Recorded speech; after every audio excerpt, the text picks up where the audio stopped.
নমস্কার, সুরমা বার্তায় আপনাদের স্বাগত জানাই। আমি প্লাবন। এবারে দেখে নিচ্ছি সংবাদ শিরোনাম। শিলচরে রামকৃষ্ণ মিশনের নবনির্মিত মন্দির উদ্ঘাটন মুখ্যমন্ত্রী হিমন্ত বিশ্ব শর্মার। ফের লাভজিহাদের শিকার এক হিন্দু যুবতী। জেলা পুলিশ সুপারকে স্মারকপত্র হিন্দু রক্ষী দলের। বটরসি মাইজডি সড়ক নির্মাণে অনিয়ম, জেলা শাসকের দ্বারস্থ এলাকাবাসী। গুয়াহাটি বরাক সংযোগী জাতীয় সড়কের সোনাপুরে ভয়ঙ্কর ভূমিস্খলন। শিলচরে একাধিক কার্যসূচিতে উপস্থিত আসামের মুখ্যমন্ত্রী ডক্টর হিমন্ত বিশ্ব শর্মা। মঙ্গলবার আসামের মুখ্যমন্ত্রী শিলচর কুম্ভীরগ্রাম বিমানবন্দরে উপস্থিত হয়ে শিলচর রামকৃষ্ণ সেবাশ্রম শতবর্ষ উদযাপন, রামকৃষ্ণ বিগ্রহ প্রতিষ্ঠা ও রামকৃষ্ণ পরমহংসদেবের নবনির্মিত মন্দির উদ্ঘাটন অনুষ্ঠানে অংশগ্রহণ করেন। মুখ্যমন্ত্রী আসার সঙ্গে সঙ্গে হেলিকপ্টার দিয়ে পুষ্পবৃষ্টি করা হয় রামকৃষ্ণ সেবাশ্রম প্রাঙ্গণে। রামকৃষ্ণ মঠ ও বেলুর মঠের সভাপতি স্বামী গৌতমানন্দজি মহারাজ ও আসামের মুখ্যমন্ত্রী ডক্টর হিমন্ত বিশ্ব শর্মার উপস্থিতিতে শিলচর রামকৃষ্ণ মিশনের শতবর্ষ পূর্তি উদযাপন অনুষ্ঠান ও রামকৃষ্ণ পরমহংসদেবের বিগ্রহ সহ রামকৃষ্ণ পরমহংসদেবের নবনির্মিত মন্দির উদ্ঘাটন করা হয়। শিলচর রামকৃষ্ণ সেবাশ্রমের শতবর্ষ পূর্তি উপলক্ষে আগামী 20 মার্চ পর্যন্ত চলবে নানান অনুষ্ঠান, যার মধ্যে স্মরণিকা উন্মোচন, অতিথিবরণ, জাতীয় সঙ্গীত পরিবেশন, দীক্ষাদান, বহুভাষিক জনগোষ্ঠীর সাংস্কৃতিক অনুষ্ঠান, যাত্রাপালা, আরতি ও প্রার্থনা, ধর্মসভা, বাস্তুযজ্ঞ সহ অন্যান্য কল্যাণকারী ধর্মীয় অনুষ্ঠানের আয়োজন করা হবে। মুখ্যমন্ত্রী ডক্টর হিমন্ত বিশ্ব শর্মা তার বক্তব্য রাখতে গিয়ে রামকৃষ্ণ পরমহংসদেবের জীবনী সহ রামকৃষ্ণ সেবাশ্রমের জন্য ঘোষণা করেন পুরনো মন্দিরের দাতব্য চিকিৎসালয়ের জন্য আসাম সরকারের পক্ষ থেকে 5 কোটি টাকা ও নতুন মন্দির নির্মাণের জন্য 4 কোটি টাকা ধন ঘোষণা করেন। সেদিন রামকৃষ্ণ সেবাশ্রম শতবর্ষ উদযাপন সহ রামকৃষ্ণ পরমহংসদেবের নবনির্মিত মন্দির ও বিগ্রহ প্রতিষ্ঠা অনুষ্ঠানে উপস্থিত ছিলেন শিলচরের বিধায়ক দীপায়ন চক্রবর্তী, মন্ত্রী কৌশিক রায়, মন্ত্রী কৃষ্ণেন্দু পাল, কমলাক্ষ দেপুরকাইস্ত সহ বিশিষ্টজনেরা। শিলচর রামকৃষ্ণ মিশন সেৱাশ্ৰমৰ শতবাৰ্ষিকী উদযাপন আৰু শ্ৰী ৰামকৃষ্ণ পৰমহংসদেৱৰ নৱনিৰ্মিত সাৰ্বজনীন মন্দিৰ উদ্বোধন অনুষ্ঠানত উপস্থিত থাকিবলৈ পাই মই অতিশয় গৌৰৱান্বিত অনুভৱ কৰিছোঁ। সাধনাৰ মূল শ্ৰী ৰামকৃষ্ণ পৰমহংসদেৱৰ প্ৰতি গভীৰ শ্ৰদ্ধা জনাইছোঁ। আজি আমাৰ অনুষ্ঠানত 96 বছৰতো শিলচৰলৈ আহি শ্ৰীমৎ স্বামী গৌতমানন্দজী মহাৰাজে সকলোকে যি আশীৰ্বাদ দিলে তাৰ বাবে মই তেখেতকো ধন্যবাদ আৰু কৃতজ্ঞতা জনাইছোঁ। রামকৃষ্ণ মিশনের এই বিশাল নতুন মন্দিরের উদ্বোধনী অনুষ্ঠানে উপস্থিত থাকতে পেয়ে আমি নিজকে অত্যন্ত সৌভাগ্যবান মনে করেছি। এই আনন্দঘন মুহূর্তে আমি আমার আন্তরিক প্রণাম জানাই ঠাকুর শ্রী রামকৃষ্ণ, মা সারদা দেবী আৰু স্বামী বিবেকানন্দর পবিত্র স্মৃতির প্রতি। স্বামী বিবেকানন্দ আমাদের বলছেন, জীব প্রেম করে সেইজন সেবিছে ঈশ্বর। রামকৃষ্ণ পরমহংসদেবে আমাদের শিখিয়েছে যত মত তত পথ। এই দুটি মহান উক্তি আমাদের জীবনের পাথে হয়ে উঠক, কারণ মানবতায় সেরা এবং ধর্মীয় সম্প্রীতির মধ্যে রয়েছে সত্যিকারের ধর্মের সাধনা। রামকৃষ্ণ মিশন শুধুমাত্র একটি ধর্মীয় প্রতিষ্ঠান নয়, এটি মানব সেবার এক অনন্য প্রতীক, যার মূলমন্ত্র হল শিব জ্ঞানে জীব সেবা। আজকের এই মন্দির উদ্বোধনের শুধু ইট পাথরের নির্মাণ নয়, বরং এটি আমাদের সামাজিক ঐক্যের, ধর্মীয় সম্প্রীতি এবং আত্মিক উন্নতির এক অমূল্য ধন। আমাদের সনাতন হিন্দু ধর্মের সৌন্দর্য হল এর সার্বজনীনতা এবং বিশ্বের প্রতিটি ধর্মের মতের প্রতি শ্রদ্ধাবোধ। আমি আশা করি এই মন্দিরে আসা প্রতিটি ব্যক্তি আত্মার শান্তি লাভ করবে এবং সত্য, মানবতা আর ঐক্যের আদর্শে জীবন গড়ে তুলবে। নবনির্মিত সার্বজনীন মন্দির চর্চা অনুষ্ঠান উপলক্ষে উপলক্ষে আজির এই মহাখানার আয়োজন করা হয়েছে। আমার পরম সৌভাগ্য যে আমার মাজত উপস্থিত আছে রামকৃষ্ণ মঠ আর রামকৃষ্ণ মিশনের সভাপতি পরম পূজনীয় শ্রীমৎ স্বামী গৌতমানন্দজি মহারাজ, লগতে রামকৃষ্ণ মঠ আর রামকৃষ্ণ মিশনের সহসভাপতি পূজনীয় শ্রীমৎ স্বামী গিরিশানন্দজি মহারাজ। আমি নতই আনন্দিত যে মুখ্য অতিথি হিসাবে আপন অলঙ্করণ কৰিবলৈ পাইছোঁ অসমৰ মাননীয় মুখ্যমন্ত্রী ডক্টর হিমন্ত বিশ্ব শর্মা সাষ্টাঙ্গ প্ৰণাম নিবেদন কৰিছোঁ। মুখ্য অতিথি অসমৰ মাননীয় মুখ্যমন্ত্রী ডক্টর হিমন্ত বিশ্ব শর্মা মহোদয় আমি রামকৃষ্ণ মিশন সেবাশ্রম শিলচর থালার পরা উষ্ণ আদরণী তথা আন্তরিক অভিনন্দন শ্রদ্ধা নমস্কার জানাইছোঁ। লগতে ইয়া ভরা ওলক তথা আদরণী জানিছোঁ। শ্রীভূমি শহরে ফের লাভ জিহাদের শিকার এক হিন্দু কন্যা। পুলিশে মামলা দায়ের হবার পরও হিন্দু মেয়েটিকে উদ্ধার করতে ব্যর্থ সদর থানার পুলিশ। জেলা পুলিশ সুপারকে স্মারকপত্র হিন্দু রক্ষী দলের। 5 মার্চ লক্ষ্মীবাজার রোড এলাকার এক হিন্দু মেয়েকে পালিয়ে নিয়ে যায় চানসিগুনা এলাকার গনু আহমেদ নামের এক যুবক। মেয়েটির পরিবারের পক্ষ থেকে থানায় এ নিয়ে এক মামলা দায়ের করা হয়। মঙ্গলবার 18 মার্চ অবধি পুলিশ গনু আহমেদ ও মেয়েটির সন্ধান বের করতে ব্যর্থ হয়েছে। এ নিয়ে হিন্দু রক্ষী দল মঙ্গলবার জেলা পুলিশ সুপারের সাথে সাক্ষাৎ করে এক স্মারকপত্র তুলে দিয়ে হিন্দু মেয়েটিকে উদ্ধার করার দাবি জানায়। স্মারকপত্র প্রদান করে হিন্দু রক্ষী দলের কর্মীরা জানান, ঘটনার 10 দিন পেরিয়ে গেল লাভ জিহাদিকে ধরতে ব্যর্থ হচ্ছে পুলিশ। তারা প্রত্যেক হিন্দু অভিভাবকদের লাভ জিহাদের বিরুদ্ধে সতর্ক হবার আহ্বান জানান। হাসপাতাল থেকে স্কুল সর্বত্র লাভ জিহাদিরা সক্রিয় বলে জানান হিন্দু সংগঠনের কর্মীরা। এছাড়াও লাভ জিহাদ নিয়ে বিজেপি নেতৃত্ব নিশ্চুপ সহ লাভ জিহাদ কাণ্ডে ম্যানেজ বাণিজ্যে বিজেপি নেতার নাম উঠে আসায় কটাক্ষ করেন হিন্দু রক্ষী দলের কর্মীরা। প্রশাসন লাভ জিহাদের বিরুদ্ধে কড়া পদক্ষেপ না নিলে আগামী দিনে হিন্দু রক্ষী দল বৃহত্তর আন্দোলন গড়ে তুলবে বলে হুমকি দেন তারা। বিগত 5 মার্চ আমাদের লক্ষ্মীবাজার রোড থেকে আমাদের হিন্দু বোন একজন লাভ জিহাদের শিকার হয়েছে। ছেলেটা ছিল এই চানসিকুনা গ্রামের গনু আহমেদ। ওর সঙ্গে যখন রাত্রে 7টার সময় পালিয়েছিল তখন ওনারা আমার সঙ্গে যোগাযোগ করার পরে থানাতে গিয়া একটা এফআইআর দেন। এফআইআর দেওয়ার পরে আজকে প্রায় 19-18 তারিখ কিন্তু পুলিশ প্রশাসন আজ পর্যন্ত এখনও নীরব ভূমিকা পালন করছে। তাই আজকে এসপি মহোদয়কে আমরা মেমোরেন্ডাম দিয়েছি। যেভাবে লাভ জিহাদ হচ্ছে আমাদের শ্রীভূমি জেলাতে একদম শহরে শহরে গ্রামে গ্রামে এই লাভ জিহাদ যদি অতি সত্বর না বন্ধ হয় তাহলে হিন্দু রক্ষী দল বৃহত্তর আন্দোলনে যেতে বাধ্য হবে। এবং আগামী দিনে আমি বৃহত্তর সমাজকে আমি সচেতন করতে চাই। যেভাবে আপনারা দেখছেন লাভ জিহাদ যেভাবে বাড়ছে, এই লাভ জিহাদের এগেইনস্টে যদি আপনারা রুখে না দাঁড়ান তাহলে আপনাদের ভবিষ্যৎ আপনাদের মেয়েরাও চলে যাবে। তাই প্রত্যেক যারা গার্জিয়ান আছে আপনাদের মেয়েরা কি করছে কি না এগুলোর মধ্যে আপনারা সচেতন হন। এবং আমি প্রশাসনকে আজকে বলেছি, এসপি মহোদয়কে বলেছি, লাভ জিহাদ কোন কোন জায়গাতে কি পর্যায়ে যাচ্ছে, হসপিটালে হোক, স্কুলে হোক, কলেজে হোক, সব জায়গাতে লাভ জিহাদ একদম ছড়িয়ে পড়েছে। তাই আমরা আজকে লাস্ট মেমোরেন্ডাম দিলাম এসপি মহোদয়কে, যদি লাভ জিহাদের এগেনস্টে প্রশাসন ভালোটিকে না কিছু করে তাহলে হিন্দু রক্ষী দল মাঠে নামবে, যেটা আপনারাও দেখবেন। হয়তো গণতান্ত্রিক পদ্ধতির উপরেও একটা কিছু করতে পারে। আজকে আপনাদের দিকে এই কথা বললাম, এসপি স্যারকে আমরা কথা বলে এসেছি, দেখা যাক আগামী দিনে কি হয়। আচ্ছা, একটাই কথা বলছি, রাজনীতির বলতে কিছু বলবো না। বুট এলে রাম নাম, বুটের পরে হরিনাম, হরিনাম সংকীর্তন হয়ে গেছে সনাতন ধর্মাবলম্বীর। এভাবে লাভ জিহাদ চলছে।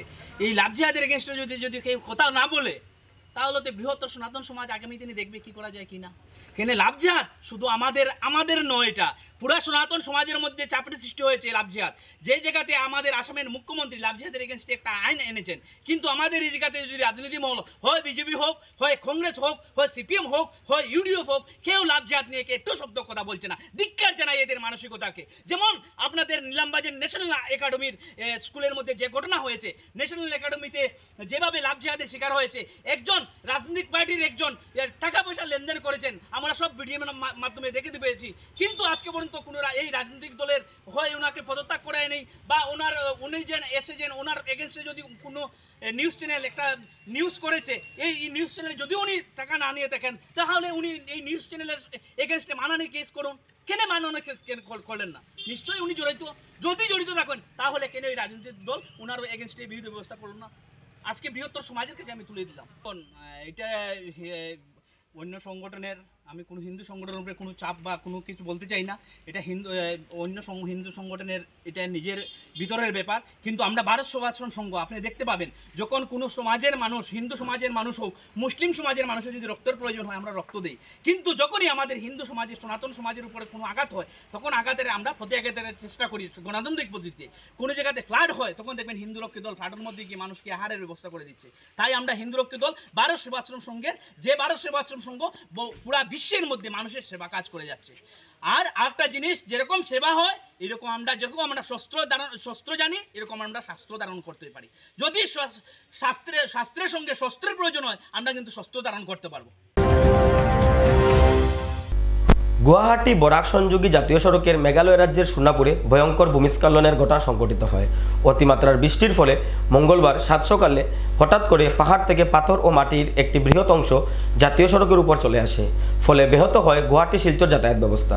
ভয়াবহ এই ভূমিস্খলনের ফলে সোনাপুর এলাকায় সড়কের দুপাশে আবদ্ধ হয়ে পড়েছে শহ শহ যানবাহন। জাতীয় সড়কের উপর থেকে মাটি ও পাথর সরিয়ে রাস্তাকে চলাচলের উপযোগী করে তোলার জন্য যুদ্ধকালীন তৎপরতায় কাজ করে যাচ্ছে মেঘালয় প্রশাসন।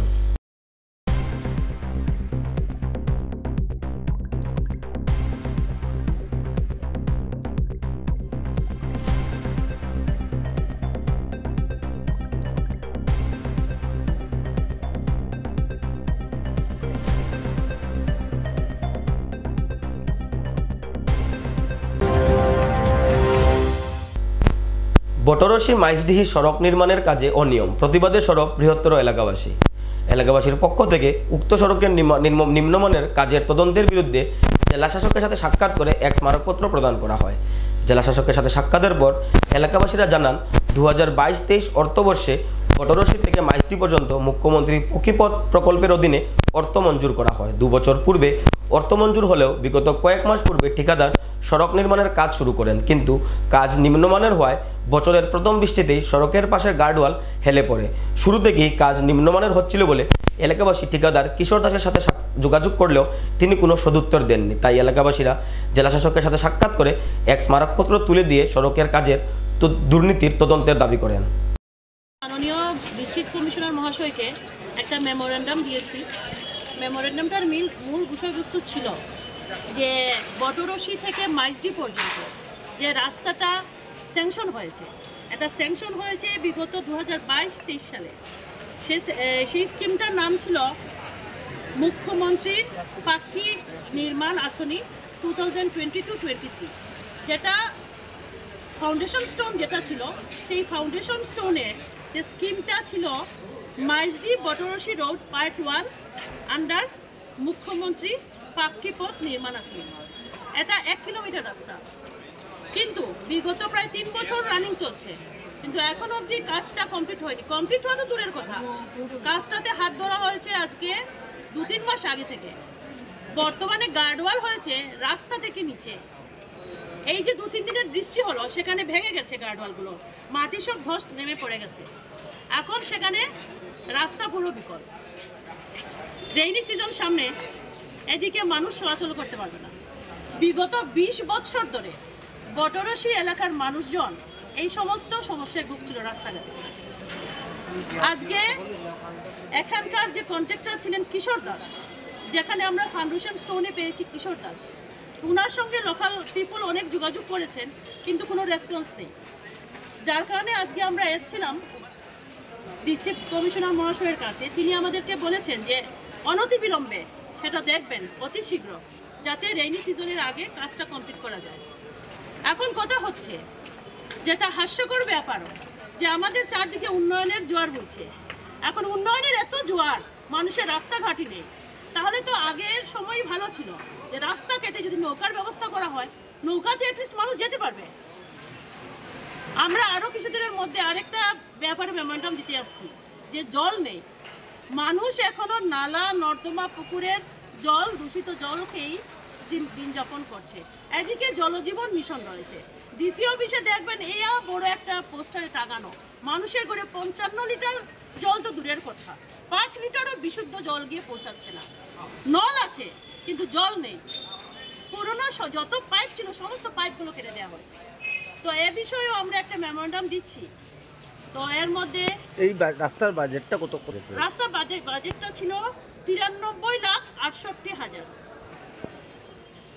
কাজ না কন্ট্রাক্টর কাজ করেনি, কারণটা কি ছিল তো সেটা মানুষ বলতে পারবে না বা আমরা বলতে পারবো না। এটা বারবার যোগাযোগ করার চেষ্টা করেছেন, কারণ স্টোন যে মাইলস, এখানে স্টোন যেটা ছিল ফাউন্ডেশন স্টোন, সেখানে কন্ট্রাক্টরের নাম ছিল। তো কন্ট্রাক্টরের সঙ্গে মানুষ যোগাযোগ বারবার করেছে, কেন হচ্ছে না তো বলা যাচ্ছে না, কাজ করেনি। ফাউন্ডেশন স্টোনে আমাদের বিধায়কের নামও আছে, কমলাক্ষ দেব পুরকাইস্ত, এখনও তো তিনি উত্তর করিমগঞ্জের বিধায়ক, কিন্তু এই সমস্ত দিকে ওনার নজর নেই। উনি তো কাঠি ঘোড়া নিয়েই ব্যস্ত, আর ওনারই তো কন্ট্রাক্টর।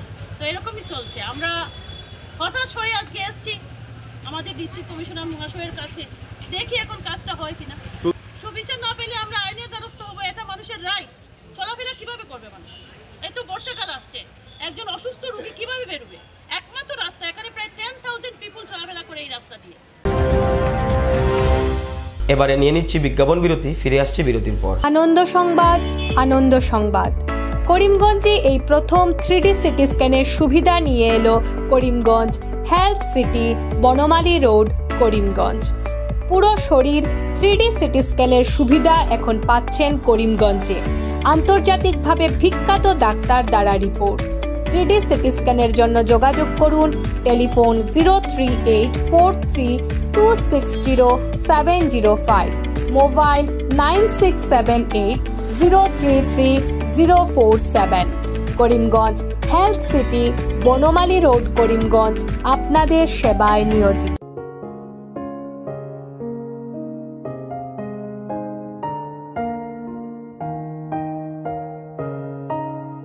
চিকিৎসা সেবায় নতুনত্ব নিয়ে হাজির নিউ লাইফলাইন হাসপাতাল।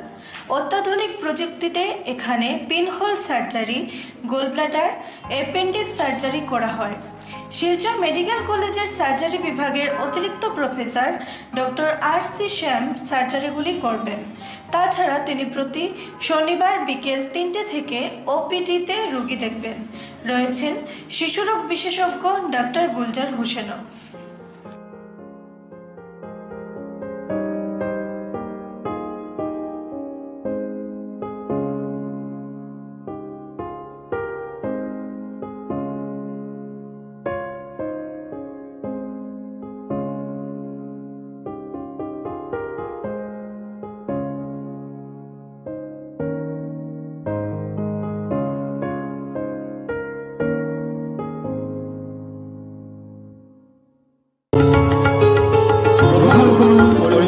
হোলসেল কোঅপারেটিভ স্টোর্স তথা সহযোগীর আন্তরিক অভিনন্দন। করিমগঞ্জ হোলসেল কোঅপারেটিভ স্টোর্সের নিয়ন্ত্রণাধীন স্টেশন রোডস্থ বিভাগীয় বিপণী সহযোগী নতুন উদ্যোগে সমৃদ্ধ হয়ে জনগণের সেবায় এগিয়ে এসেছে। তুলনামূলক কম মূল্যে নিত্য প্রয়োজনীয় দ্রব্য সামগ্রীর যোগান অব্যাহত রাখতে সহযোগী কর্তৃপক্ষ বদ্ধপরিকর। জেলার সমবায় আন্দোলনকে জোরদার করে তোলার ক্ষেত্রে করিমগঞ্জ হোলসেল কোঅপারেটিভ স্টোর্স তথা সহযোগী কর্তৃপক্ষ সকলের আন্তরিক ও সক্রিয় সহযোগিতা কামনা করে। নতুন আঙ্গিকে বাস্তব পরিকল্পনা নিয়ে সহযোগী স্টেশন রোড, করিমগঞ্জ আপনাদের সেবায় সদা প্রস্তুত। স্বাস্থ্য সংক্রান্ত বিষয়ে খরচের কথা ভেবে চিন্তিত হচ্ছেন? এখন আর চিন্তার কোনো কারণ নেই, কারণ আপনাদের সেবায় এসে উপস্থিত হয়েছে জীবনজ্যোতি হাসপাতাল। এখানে অনেক কম খরচে আপনি পেয়ে যাবেন অনেক অভিজ্ঞ চিকিৎসকদের দল। Child specialist, cardiologist, urologist, gynaecologist, skin specialist, orthopaedics, neurologist, এছাড়াও নর্মাল ডেলিভারি, সার্জিয়ান ডেলিভারি, সব রকমের ortho surgery, advance laparoscope surgery, knee replacement, spine surgery, সব রকমের ইউরো সার্জারির সুবিধা ছাড়াও অপারেশন থিয়েটার, 24 ঘন্টা emergency ward, ICU labour room, medical specialist, general ward, laboratory, hospital, dispensary, গাড়ি পার্কিংয়ের স্থান ছাড়াও নানান প্রকার সুযোগ সুবিধা অনেক কম খরচে লাভ করতে পারবেন জীবনজ্যোতি হাসপাতালে। তাই আর দেরি না করে আজই চলে আসুন। যোগাযোগের নম্বর 7637062954, 8638048459। আমাদের ঠিকানা Nilambazar, Gandhi GP, Durganagar road, Assam 788722। Barak diagnostic centre, এখানে digital ECG, digital EEG, digital X-ray, computerised pathology, microbiology, histopathology, colour doppler sonography, chamber home collection ইত্যাদি করা হয়। আমাদের প্রতিষ্ঠান সকাল 7টা থেকে রাত্রি 9টা পর্যন্ত খোলা থাকে। প্রতিদিন সকাল 8টা থেকে সোনোগ্রাফি করা হয়। যোগাযোগ Barak diagnostic centre, settlement road. যোগাযোগের নম্বর 03843273151, 7086376822, 9401325290। বিভিন্ন আধুনিক ও আকর্ষণীয় টাইলসের সম্ভার নিয়ে উপস্থিত প্রিয়া টাইলস। আপনার ঘরকে অতি সুন্দরভাবে সাজিয়ে তুলতে আজই আমাদের দোকানে চলে আসুন এবং নিয়ে যান অত্যাধুনিক টাইলস। আপনার পছন্দের সব ধরনের টাইলস আমাদের এখানে উপলব্ধ রয়েছে। আমাদের ঠিকানা Chandras plaza, near Vishal mega mart, station road, Karimganj. Mobile 9101805530, 9957709784। Surma Barta আজ এ পর্যন্তই। আগামীকাল আবারও দেখা হবে একই সময়ে একই চ্যানেলে। নমস্কার।